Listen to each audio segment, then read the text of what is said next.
La parole est à Madame Aude Luquet. Merci Madame la Présidente. Ma question s'adresse à Madame Agnès Pannier-Runacher, ministre de la Transition énergétique. Nos concitoyens, nos industriels, nos entreprises ont lourdement été éprouvés par la flambée des prix de l'électricité en 2022. Face à cette crise, le gouvernement et la majorité ont été au rendez-vous pour protéger les Français comme nulle part ailleurs en Europe grâce à la mise en place du bouclier tarifaire. Cependant, l'incompréhension persiste vis-à-vis des prix de l'électricité qui apparaissent en déconnexion avec ceux de notre production. Il ne s'agit évidemment pas ici de remettre en cause la solidarité européenne au travers de notre marché de l'électricité, comme le propose le Rassemblement national avec démagogie et irresponsabilité.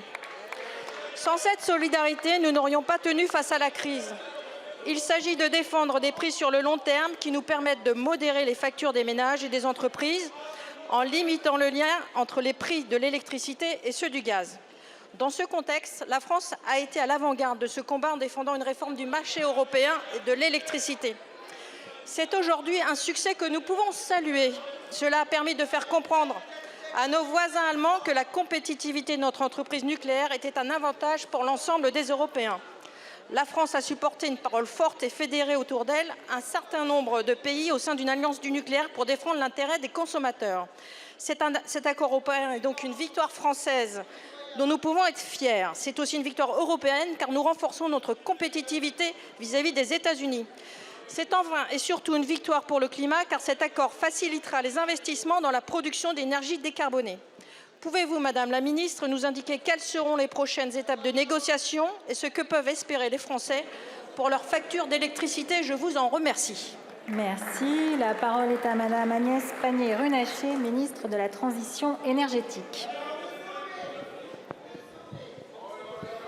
Merci Madame la Présidente, Mesdames et Messieurs les députés, Madame la députée Luquet. Avec cet accord sur le marché de l'électricité, la France obtient une victoire majeure.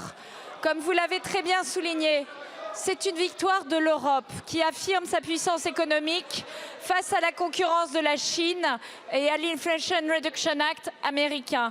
C'est une victoire pour la France et pour les Français, avec un traitement identique entre le nucléaire et les énergies renouvelables. C'est aussi une victoire pour le climat, car les investissements dans les énergies décarbonées seront facilités.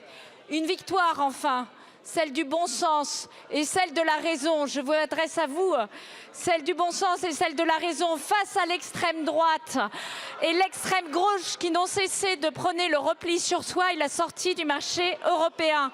Car à quoi aurait mené le projet que vous avez proposé la semaine dernière, messieurs de l'extrême droite, dans votre proposition largement décriée sur l'ensemble de ces bancs, à augmenter massivement la facture d'électricité des Français, à mettre en grave difficulté les industriels et à porter atteinte à notre sécurité d'approvisionnement. Au contraire, avec cet accord, nous déconnectons les prix du gaz et de l'électricité. C'était une promesse, nous la tenons. Nous empêchons l'envolée des prix de l'électricité dans les crises.